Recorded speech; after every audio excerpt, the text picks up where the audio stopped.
The IER podcast is produced by Creative Kin and sponsored by Thompson Solicitors. Thanks for listening.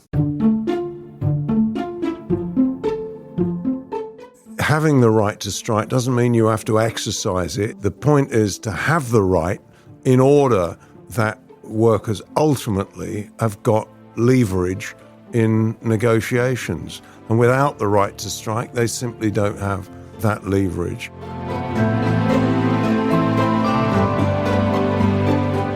Businesses, employers will be laughing at unions all the way through the process because they know that at the end of the day, they can keep the union out. Hi, I'm James Harrison, Director of the Institute of Employment Rights. Welcome to the second part of our discussion on collective rights. Initially, we intended for this to be one episode, but we realised we had so much good stuff that we decided to split this episode into two parts. There is more of this discussion in the previous episode available now.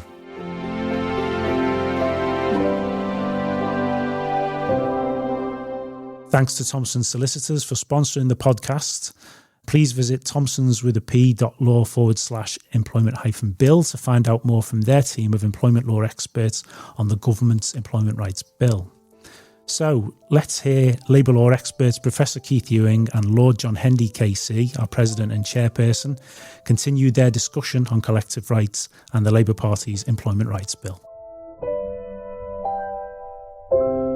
So I'm aware there are other things that we want to touch on in this episode, so I thought we might move on to the right to strike. So in Labour's Green Paper on employment rights, the New Deal for workers as well, it was a key commitment that the UK's industrial action law should be compliant with international law, and that commitment now appears to have gone missing. So what does the bill propose in relation to our law on strikes, John? It certainly makes some useful proposals to ease the burden on unions in organising strikes. But just before we mention what they are, we should perhaps just state again the obvious, that the importance of the right to strike is not that unions, or still less workers, want to disrupt the economy or damage their employer. It's simply necessary that they have some bargaining leverage in negotiations in order to secure an acceptable deal, both for the workers, the unions, and the employers. And if you deny workers the right to strike, in effect, you're giving employers an absolutely unlimited power to cut, or at least to determine terms and conditions regardless of the interests of workers. So the right to strike, which is recognised across the world in all the major international human rights treaties.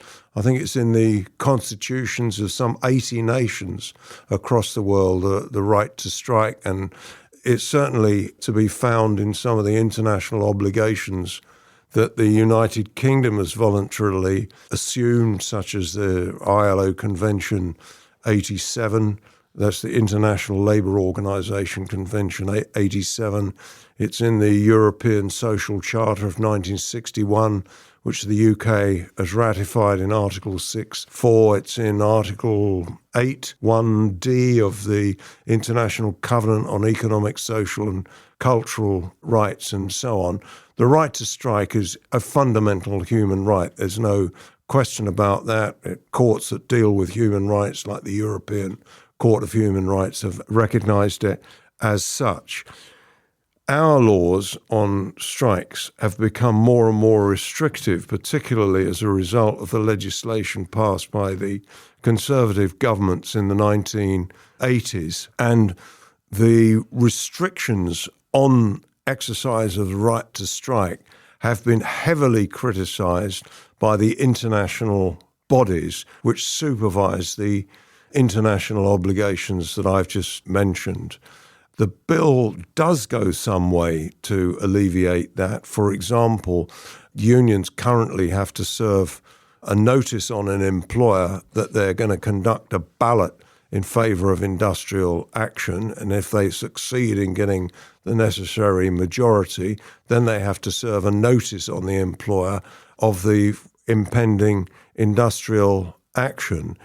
the government have undertaken to simplify what's required in the notices, because at the moment the notices are hideously complex for unions. They've got to identify the number of workers, the categories of workers, and the workplaces of the workers, who they're going to ballot and subsequently who they're going to call on strike and so on. And it's very easy for unions to make a mistake on that, which will invalidate the ballot and hence make the strike unlawful.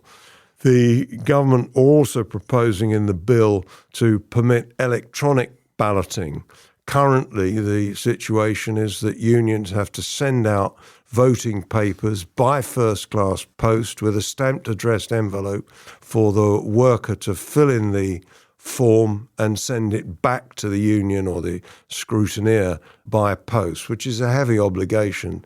And today, I mean, few people use the post. So electronic balloting is what the Conservative Party use for determining their leadership, and most organisations now ballot electronically. So unions should have the same facility. There was a proposal also to allow workplace balloting, but there's no detail on how that is to be permitted. Obviously, workplace balloting has got to be secret, it's got to be secure, but it's unclear, to me at least, how that's going to be secured by the bill.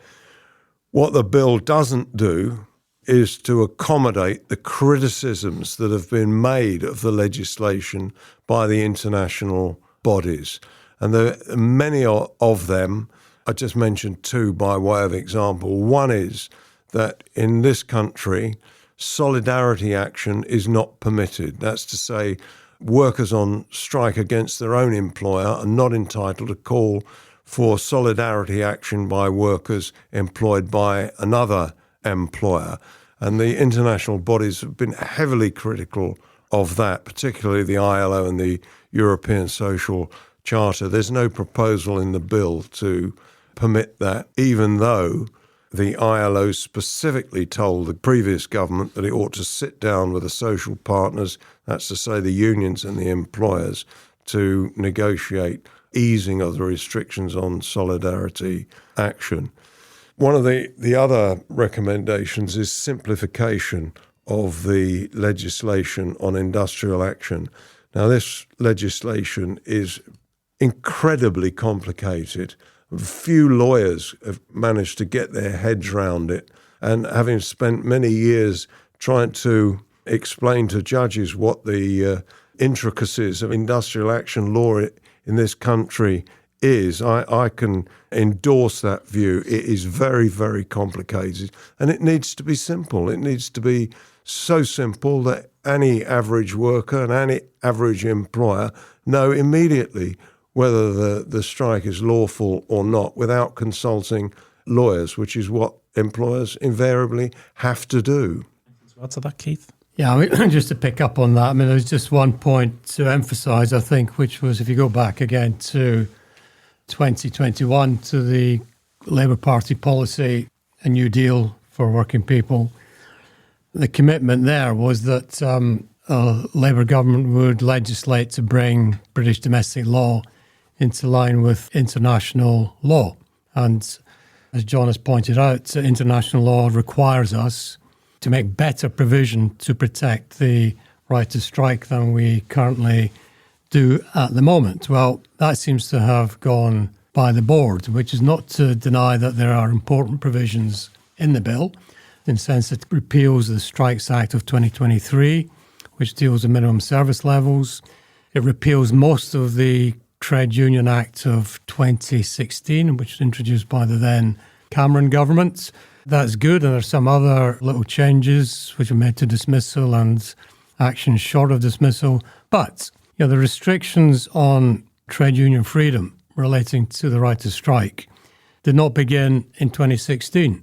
And we can go back to 1980, 1982, 1984, 1988, and 1993. There are 5 other Acts of Parliament which impose restrictions on the right to strike. And these provisions have been criticised by a range of international bodies, including the International Labour Organization, which is the UN agency based in Geneva, as well as by the Social Rights Committee of the Council of Europe, which is not an EU body. So they have consistently, not just once, but consistently on a regular cycle of scrutiny, criticised British law on these points.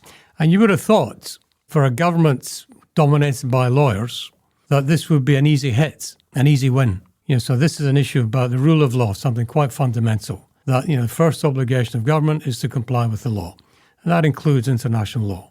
Well, to comply with international law requires us to go back and look at some of these criticisms which have been made by these international agencies. This was an issue in the P&O case when 700-800 people were dismissed by their employer, but the union denied by tight legal restrictions banning the right to ask other workers to join them, other unions to join them, to support them in their campaign against P&O. The ILO Freedom of Association Committee, as John pointed out, highlighted that this is a continuing breach of ILO obligations and requested the government to set up some kind of review involving the social partners to come to some kind of resolution to address this problem. There is a compelling rule of law obligation on the government of this country to address the question of sympathy action as soon as possible. Now, the fact that they claim the P&O problem in the Employment Rights Bill is no answer to that obligation. Not least because it's a continuing obligation to change the law, but also because the bill does not adequately deal with the P&O problem, despite all the hype to the contrary.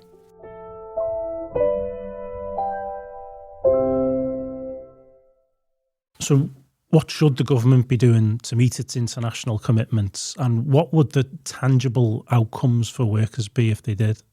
The outcome for workers would be that it would be easier to take strike action. There'd be more protection for workers, and it would enable unions to organise industrial action more easily.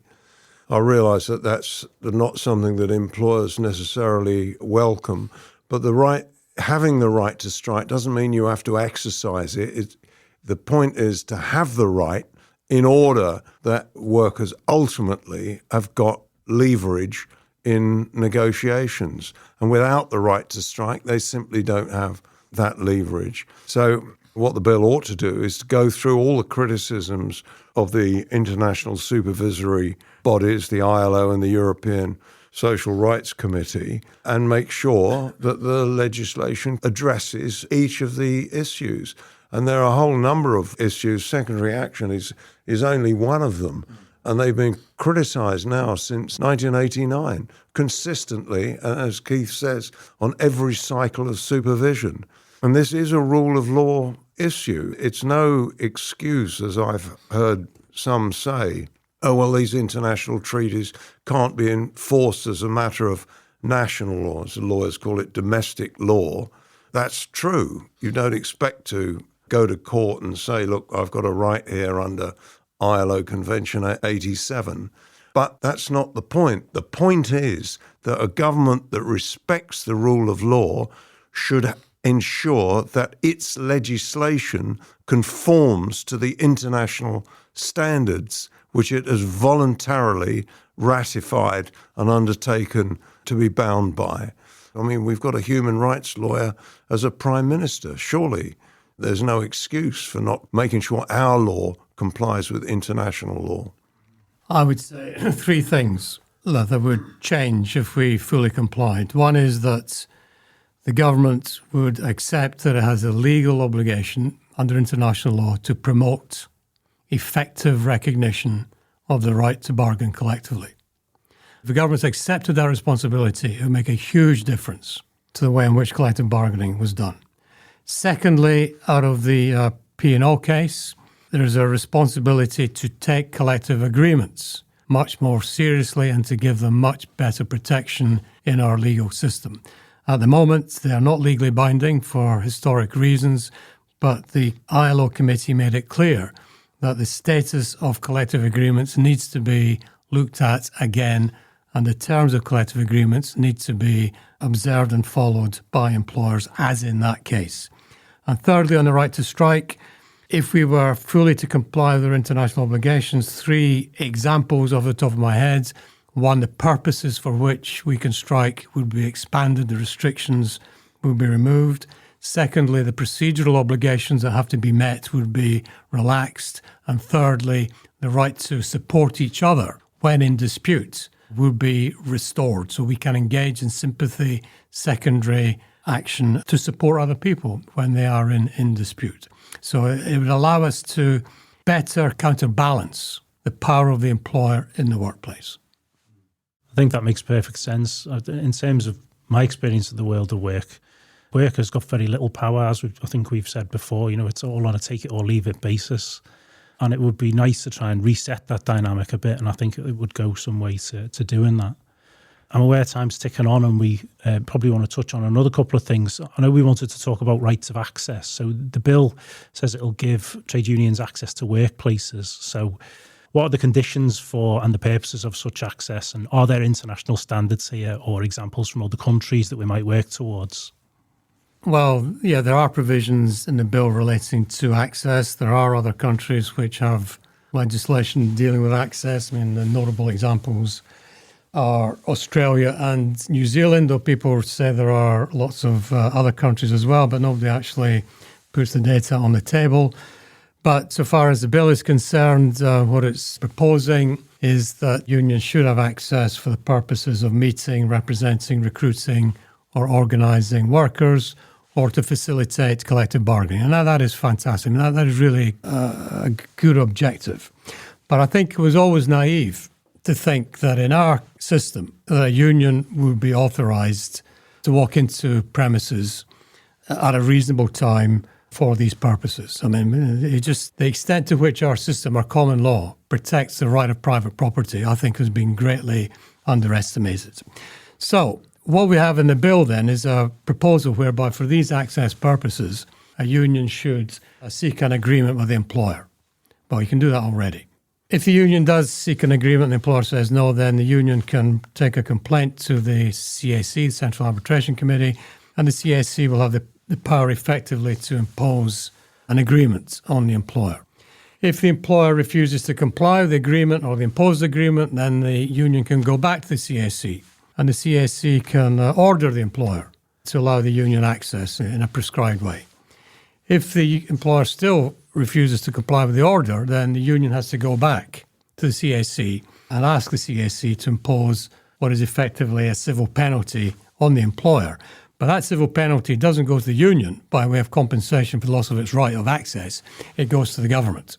So basically what the legislation is proposing is that the union will have a right of access, but it will have no enforceable right of access, and it will have no compensation for the loss of its right of access, but there will be a sanction on the employer, provided that the union acts as some kind of law enforcement body on behalf of the state to impose a penalty, which then goes to the employer. Now, of course, no rational union will be incentivized to go back to the CAC on this third occasion in order to have a penalty imposed on the employer. We don't know what the size of the penalty will be.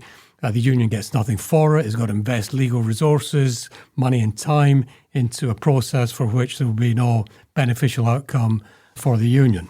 So at the end of the day, as it's drafted, this is a procedure which has been drafted to fail. We have similar arrangements, similar remedies, stroke sanctions in the information and consultation regulations. These have been in operation since 2004, so it's 20 years. I think there are only 2 cases where a union in 20 years has gone to the CAC to have an order imposed on the employer because the employer has failed to comply with the regulations in question.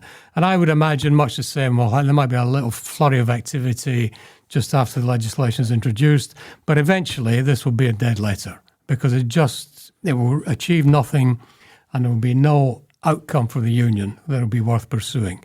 So I would say this is a great, important initiative, but we need to go back to the drawing board to ensure that there is some way by which an employer can be required to allow union access to its premises. And unless an employer can be required by law to allow the union to have access, then this won't work. So it could be an onerous and sort of punitive measure on unions, and businesses may end up just seeing it as a cost of keeping unions out of their workplace, essentially. Well, businesses, employers will be laughing at unions all the way through the process because they know that at the end of the day, they can keep the union out. Anything to add to that, John? Yeah, well, what's needed, obviously, is the remedy that employers always go for in relation to industrial action. They go for an injunction. They get a court order requiring the defaulting party to comply. And if the union in the strike case doesn't comply, it becomes liable for contempt of court proceedings, which can be fines or even imprisonment. That's the sort of remedy that's required here against employers that fail to provide the reasonable access prescribed by the Central Arbitration Committee. And there's one other issue here, which Keith has outlined the legal proceedings that might follow. One can see immediately that this will be used by bad employers to delay the process. It's going to be difficult for a union to show a time constraint imperative requiring the legal proceedings to be brought in a very fast timescale. I can see employers like Amazon spinning out these proceedings by endless appeals to the Employment Appeal Tribunal, thence to the Court of Appeal and so on, in order to delay and frustrate unions' attempts to gain access to the premises. So I'm with Keith. This is a great initiative, but it needs real tightening up legally if it's to prove effective.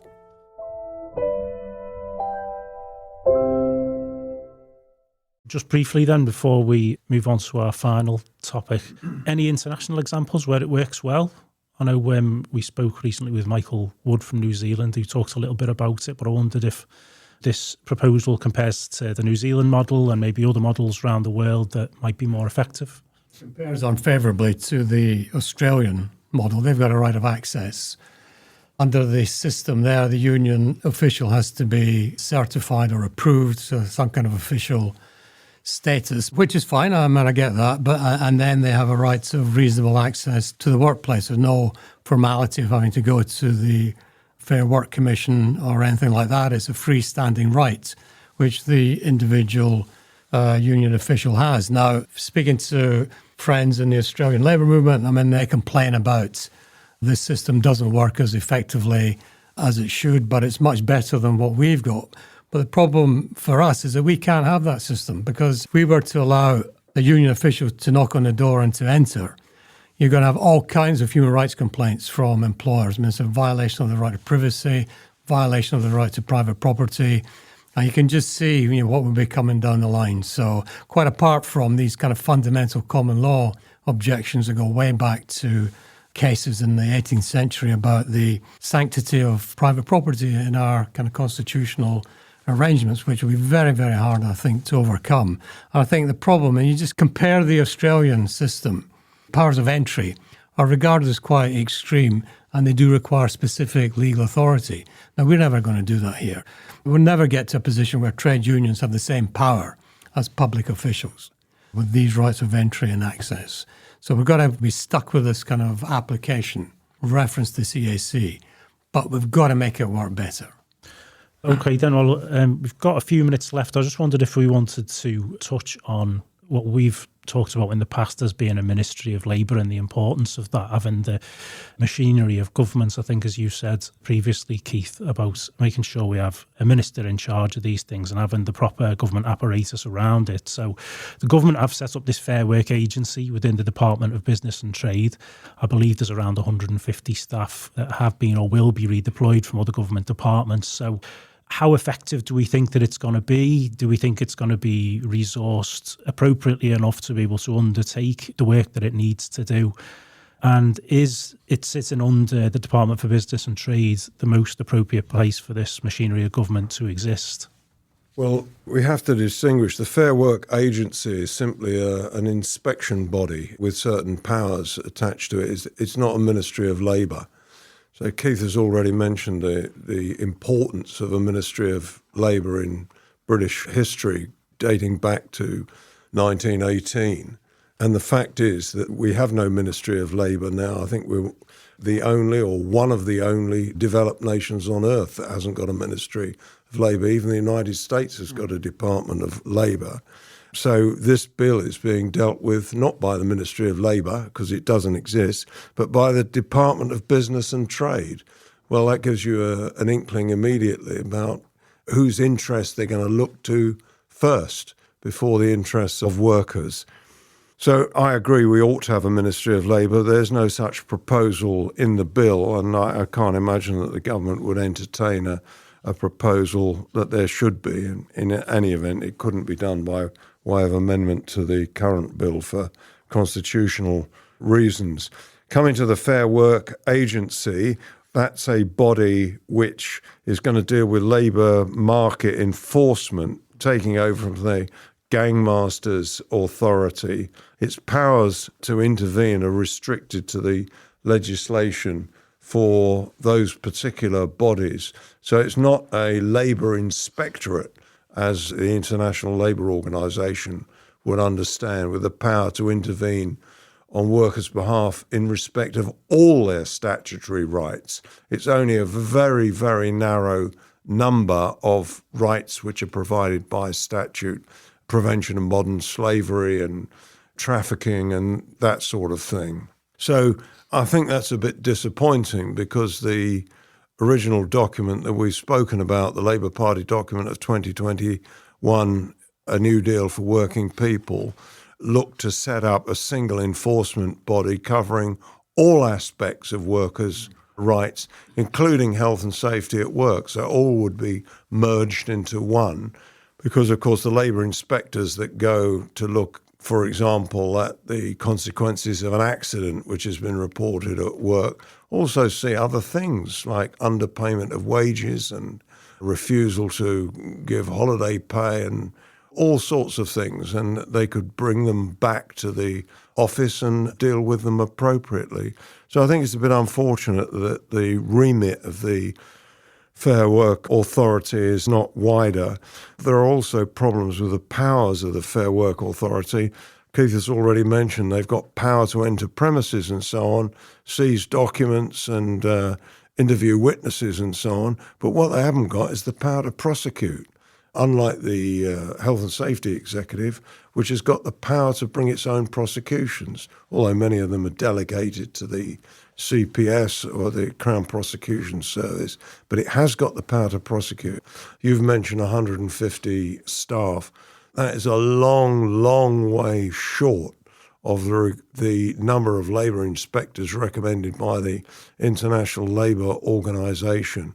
Is this body going to have the sufficient staffing and sufficient funding really to carry out its obligations to protect the statutory rights of workers? Or is it simply going to be left as it is at the moment for workers to bring their own cases, aided by a trade union, if they happen to be in a trade union and the union's got the resources to represent them? Or is it simply going to be left to individual workers to fend for themselves? Anything to add to that, Keith? I would say that it's wholly inadequate, even as an enforcement body.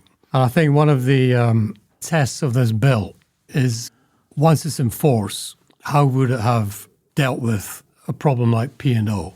Would the outcome in P&O have been the same, or could it have been the same, if this legislation had been enforced? There are various failures of the bill in relation to P&O.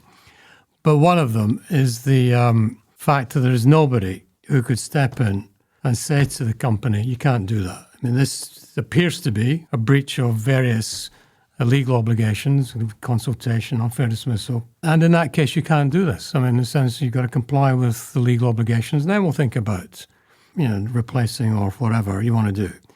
But if you look at this new body which they're contemplating, perhaps it could have stepped in and said to P&O, well, you can't do this. But as John said, there's no power to prosecute, but it does have the power to apply for a labour market enforcement order. And so it can apply to a court for an order, looking here at Clause 88, which prohibits or restricts a person from doing anything set out in the order. Right? So in a sense, that would be a good vehicle. In the sense somebody could go to court on behalf of a government agency to stop it from acting in a way which appears to be unlawful, but only in relation to these items which are listed, which, as John says, modern slavery, gang masters, Licensing Act, minimum wage and working time regulations. But it completely ignores the whole framework of labour law otherwise. And then that is a very compelling sense of the very limited vision and ambition of the government in creating this new body. It's inheriting powers from an existing body.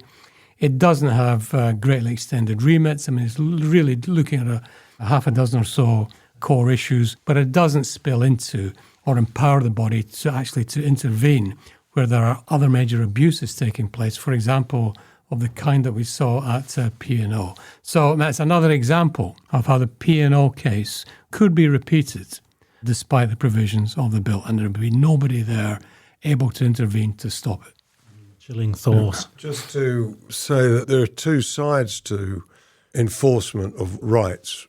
One is you can have a state authority which can prosecute or make labour market enforcement orders or fines or whatever, and inspect and so on to cover all these rights, which is one way of doing it. The other way of doing it is to have extensive collective bargaining coverage where disputes can be referred to the collective agreement disputes procedure and resolved by negotiation between the unions and employer.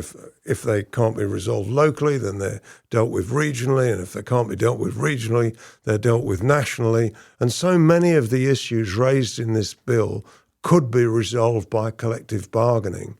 And to leave it really as to a legal solution, but without giving workers the legal support of a state body to run the cases for them, it seems to me to make a mockery of the extension of rights. And it's not as if the government was going to extend legal aid to workers who are seeking to enforce their rights.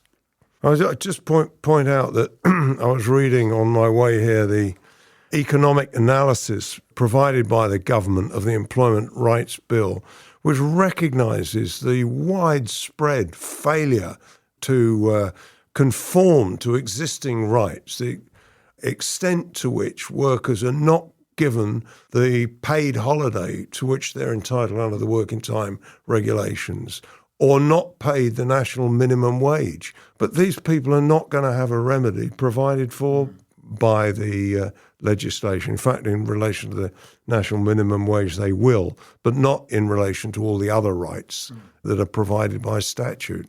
There's plenty to cover, isn't there? And unfortunately, I think we've run out of time today.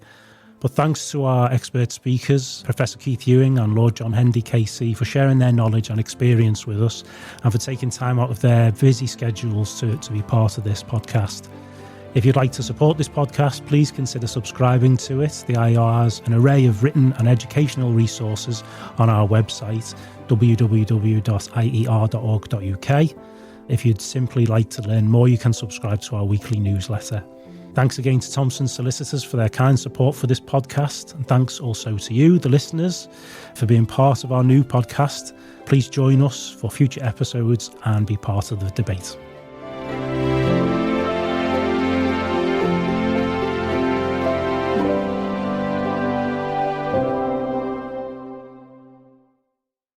This podcast is sponsored by Thomson Solicitors, and it's produced for the Institute of Employment Rights by Creative Kin. To find out more, visit creativekin.co.uk/IER.